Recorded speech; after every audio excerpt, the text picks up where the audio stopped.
Kasi nung nagising ako, okey naman siya. Mm.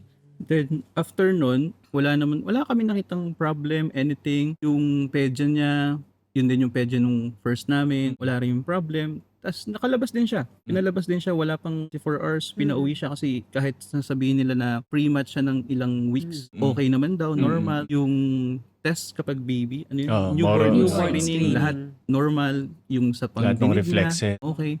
Then after, nasa bahay na, after a week, Di ba madilaw pa yung Oo, mata niya nun eh. madilaw Pero yung mata niya pinauwi pero kami. okay lang daw kasi bilad. Usually naman ang baby, bibilad mo lang naman yan. Oo. So pinauwi na kami within 24 hours, nakauwi na kami.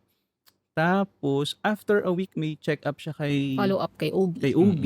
Dala namin si baby kasi hindi pa naman pwedeng iwan. Pagkapasok pa lang namin sa pinto ng clinic ni OB niya, na-alarm na siya kasi naninilaw daw si baby. So nung time na yon, tinatawagan niya si Pedja, pero si Pedja is parang naka-vacation.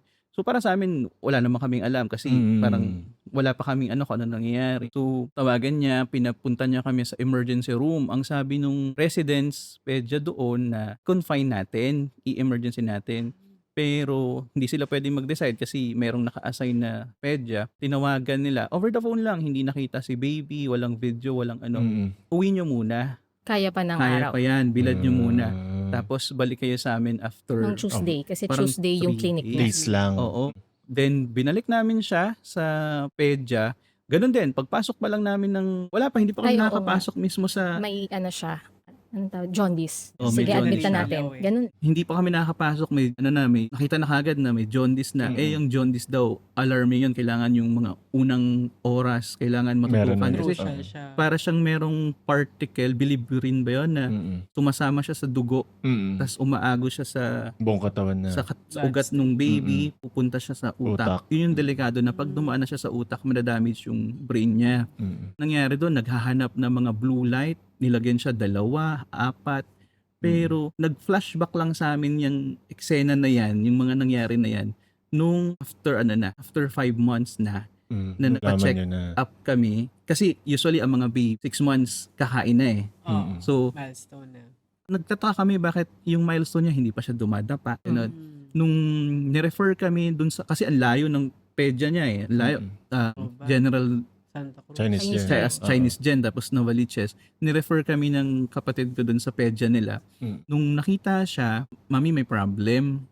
Refer namin kayo sa Neurodeb or Neuropedia. Kaso ang problem nun, ang Neuropedia dito is bibihira, iilan lang sila. So kung magpapaschedule ka, 1 year pa, 1 year after pa. So naghagilap kami ng mga contacts na sinong may kakilala. Nakahanap naman kami, nakapag-set kami. Pero yun nga, dun na The next week na Buti na lang nakakita kami ng Neuropedia na may available slot the next week agad. siya talaga Pero clinical. private yan. Private. Siya, Sobrang bilis na nun. dun siya na-diagnose talaga na, yun nga, na meron siyang cerebral palsy. Doon, tinanong kami, ano ba yung problem nung nagbubuntis ka? Ano ba yung nangyari? So doon nag-flashback sa amin na baka dahil dito nung jaundice siya. Kasi siyempre hindi naman siya directly inamin na, ito nga, hindi naman, wala namang, kasi siyempre, nila yun. Pero kumusta yung pregnancy ba ni ma'am? Kasi kasagsagan yan eh. Papalit-palit lang ng ECQ, MCQ pa yun, 22.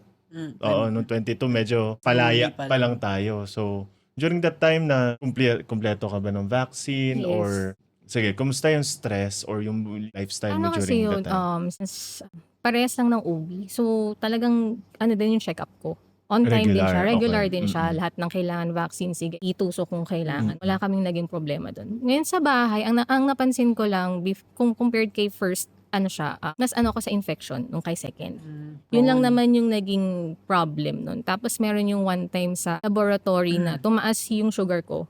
Pero kasi, yung meron kasing lab na iinom nung matamis. Tapos sinabay yung Yung drink. wiwi.